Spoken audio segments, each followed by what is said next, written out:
प्यारी बेटी। शालिनी की उम्र लगभग 28 साल की हो चुकी थी, लेकिन अभी तक उसकी शादी नहीं हुई थी। शालिनी के मम्मी पापा सरला और महेश जी ने कभी उसकी शादी के लिए कुछ ज्यादा कोशिश भी नहीं की।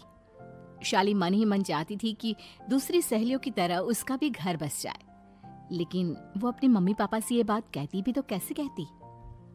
माँ जानती है, मेरी सहेली है ना शीतल, उससे बेटी हुई है, बड़ी प्यारी बच्ची है उसकी। अरे ये तो बहुत अच्छी बात है। उसकी शादी भी तो 4 साल पहले हो गई थी ना। अब क्या कर बेटा, चाहते हैं तो हम भी यही है कि तुम्हारी शादी हो जाए, लेकिन कोई अच्छा लड़का मिलता ही नहीं। कोई बात नहीं मम्मी पापा, मैं जानती हूँ आप मेरे लिए बहुत अच्छा रिश्ता ढूंढना चाहते हैं, और अभी मेरी इतनी उम्र भी तो नहीं हुई है। अच्छा शालिनी बेटा, क्या है ना, मेरे पास नई साड़ी नहीं है और मुझे किटी पार्टी में जाना था, तो इस महीने तेरी तनख्वाह आ जाए तो एक नई साड़ी दिलवा देना बेटा। और बेटा मेरा मोबाइल भी थोड़ा पुराना हो गया है, 6 महीने से इसी को काम में ले रहा हूँ, एक नया मोबाइल ला देना बेटा। हाँ हाँ मम्मी पापा। और माँ, आप तनख्वाह की चिंता क्यों करती हैं? साड़ी तो मैं आपको कल ही दिलवा दूंगी। और रही बात आपकी मोबाइल की, तो मैं आज शाम को ही ऑफिस से लौटते वक्त ले आऊंगी। अरे भगवान सबको तुम्हारे जैसी बेटी दे, कितना ध्यान रखती है अपने मम्मी पापा का। पापा, आज आप दुकान नहीं जा रहे हैं क्या? वो क्या है ना बेटा, मेरे सर में जरा दर्द हो रहा है, इसलिए आज दुकान जाने का मन नहीं है। पापा दवाई ले लीजिए, और अगर हो सके तो चले जाइए। इस तरह दुकान बंद रहेगी तो ग्राहक आना बंद कर देंगे ना। अरे बेटा, तेरे पापा की अब उम्र हो चली है, और तू है ना हमारी कमाऊ बेटी, इतनी अच्छी नौकरी करती है, हमारा ख्याल रखती है, तेरे पापा को चिंता करने की क्या जरूरत भला है? ठीक है पापा, आप अपना ध्यान रखिए, मैं ऑफिस से लौटते वक्त आपका फोन ले आऊंगी। और माँ, आपकी साड़ी हम कल लेकर आएंगी। शालिनी के जाने के बाद क्या करे, शालिनी के लिए सच में कोई लड़का ढूंढकर उसकी शादी करवानी है क्या? अरे पागल हो गई हो क्या? वो शादी करके इस घर से चली गई तो हमारे खाने के लिए पैसे कहाँ से आएंगे?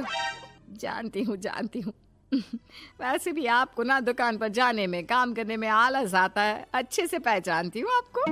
हाँ तो क्या हुआ, बेटी नौकरी करती है, जब बच्चे माँ बाप की कमाई पर मजाक कर सकते हैं, तो क्या माँ बाप बच्चों की कमाई पर थोड़े दिन चैन से जी नहीं सकते? अरे वो तो हम जी रहे हैं ना, देखा ना हमारी बेटी एक ही बार में हमें मोबाइल और साड़ी दिलाने के लिए कैसे फट से तैयार हो गई। एक दिन सरला की एक पड़ोसन अपने भतीजी का रिश्ता लेकर सरला के घर आती है। सरला बहन, ये मेरा भतीजा है प्रशांत, इसके लिए रिश्ता ढूंढ रही थी बहुत दिन से। अचानक से तुम्हारी बेटी का ख्याल आया, इतनी सुंदर और अच्छी नौकरी वाली लड़की है, मुझे तो बहुत पसंद है। अरे तुम्हारे पसंद करने से क्या होता है, मेरी बेटी को भी तो तुम्हारा भतीजा पसंद आना चाहिए ना। हाँ, ऐसे थोड़ी ना कि तुम्हें हमारी लड़की पसंद आ गई और हमने रिश्ता कर दिया। मेरा भतीजा बहुत बड़ी कंपनी में जॉब करता है। अंकल जी, मैंने आपकी बेटी को देखा है और वो मुझे बहुत पसंद है। हाँ, तुम्हें तो पसंद है, लेकिन हमें भी तो उससे एक बार पूछना पड़ेगा ना। तो बुलाइए ना शालिनी को, उससे पूछ लेते हैं कहाँ है वो। ऑफिस गई है और उसको आने में अभी देर लगेगी। लेकिन तभी शालिनी ऑफिस से आ गई। ये लीजिए, शालिनी भी आ गई, अब आमने सामने ही बात कर लेते हैं। आओ आओ शालिनी बेटा, इससे मिलो, मेरा भतीजा प्रशांत प्राइवेट कंपनी में अच्छी जॉब करता है। अब बेटा तुम्हें ये लड़का पसंद है क्या? देखो बेटा, सोच समझ कर हाँ करना, तुम्हारे ऊपर कोई जबरदस्ती नहीं है। मम्मी पापा, प्रशांत की जॉब और उसकी बातें सुनकर मुझे तो काफी अच्छा लगा, मैं उससे शादी करने के लिए तैयार हूँ। ये लो, सारा मामला यहीं के यहीं निपट गया, लड़का और लड़की राजी हैं, तो अब हमें क्या। सरला की पड़ोसन और प्रशांत वहाँ से चले जाते हैं। अगले दिन, क्या हुआ मम्मी पापा, आप इतने उदास क्यों लग रहे हैं? वो क्या है ना बेटा, तुमने शादी के लिए हाँ कर दी उस लड़के के साथ। तो क्या हुआ माँ, उस लड़के में कोई खोट है क्या? आपको वो पसंद नहीं? अरे नहीं बेटा, जिसमें तुम्हारी खुशी उसमें हमारी खुशी, हमें भी लड़का पसंद है। तो फिर क्या बात है, अगर कुछ भी है तो आप मुझे बता सकते हैं। तुम्हारी माँ ये सोच सोच कर परेशान है कि तुम्हारे बाद हमारा क्या होगा। तुम हमारी इकलौती बेटी हो, हमारा बुढ़ापा कैसे कटेगा। अब बेटा, हम अपने बारे में सोचकर तुम्हें जिंदगी भर शादी करने से रोक तो नहीं सकते ना। जाओ, तुम अपनी जिंदगी में खुश रहो, हमारा क्या है, जैसे तैसे जी लेंगे। हाँ बात तो सही है बेटा, कैसे भी करके मैं दुकान का काम कर लूंगा, तुम और प्रशांत शादी करके खुश रहो। अपने माँ बाप की बात सुनकर शालिनी काफी दुखी हो जाती है। उसे लगने लगता है कि वाकई में उसकी शादी हो जाने के बाद उसके माँ और बाप का ख्याल कौन रखेगा, और यही सोचकर वो एक दिन प्रशांत से मिलती है। देखो प्रशांत, तुम मुझे बहुत पसंद हो, लेकिन मैं चाहकर भी तुमसे शादी नहीं कर सकती। अरे क्या हुआ शालिनी, क्या तुम मेरी किसी बात से परेशान हो? नहीं नहीं प्रशांत, मैं अपने माँ बाप की इकलौती संतान हूँ।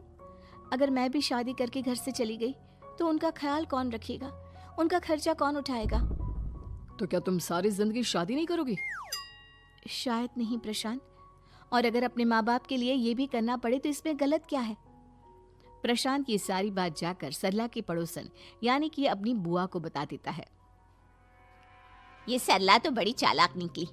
प्रशांत, वो अपनी बेटी के साथ खेल खेल रही है। कैसा खेल? आप क्या कहना चाहती हैं? अरे शालिनी बहुत सीधी और संस्कारी लड़की है, लेकिन ये सरला और महेश एक नंबर के चालाक। बुआ जी, आपकी बात सही है, लेकिन अपनी बेटी के साथ भला कोई क्यों चालाकी करेगा? वो तो मैं तुझे कल बताऊंगी।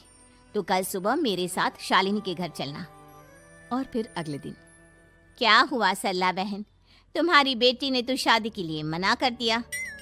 अब पता नहीं बहन जी क्यों मना कर दिया, हम तो चाहते थे कि बेटी की शादी धूमधाम से करें। हमारी तो बहुत इच्छा थी कि शालिनी की शादी प्रशांत के साथ हो जाए, लेकिन अब क्या करें, वही नहीं चाहती। आंटी जी, शादी के बाद मुझे अपने माँ बाप की बहुत चिंता रहेगी, उनका ख्याल कौन रखेगा, और इसलिए मैं प्रशांत तो क्या किसी से भी शादी नहीं करना चाहती। अंधी हो गई हो क्या माँ बाप के प्यार में? पहले जरा अपने माँ बाप से सच तो पूछ लो। कैसा सच? यही सच शालिनी कि ये तुम्हारे सगे माँ बाप नहीं है और तुम इनके लिए सिर्फ पैसे कमाने का एक जरिया हो। अरे अरे, यह तुम क्या कह रही हो? सच ही तो कह रही हूँ भाई साहब। अब सीधे सीधे अपनी बेटी को अपनी सच्चाई बताओगे या फिर मैं कोई दूसरा तरीका निकालूं? हमें माफ कर दो शालिनी, वो क्या है ना, हमारी कोई औलाद नहीं थी और जब तुम छोटी थी तो हमने तुम्हें गोद ले लिया था। तो इस नाते तो मैं आपकी बेटी ही हुई ना। लेकिन तुम्हें गोद लेने का हमारा सिर्फ एक ही मकसद था कि बड़ी होकर तुम नौकरी करो और हमारे लिए पैसे कमाओ, क्योंकि तुम्हारे पापा को काम करने में बहुत आलस आता है, और ये सच है कि हम ही नहीं चाहते थे कि तुम्हारी कभी भी शादी हो। कोई बात नहीं मम्मी पापा, आपने मुझे गोद लिया, पाल पोस कर बड़ा किया, भले ही उसके पीछे आपका कोई भी इरादा सही, लेकिन मैं आपकी बेटी हूँ। शादी तो मैं प्रशांत के साथ कर लूंगी, लेकिन उसके बाद भी जिंदगी भर आप दोनों का ख्याल रखूंगी। शालिनी की बातें सुनकर सरला और महेश को अपनी गलती का एहसास होता है और वो उससे माफी मांगते हैं।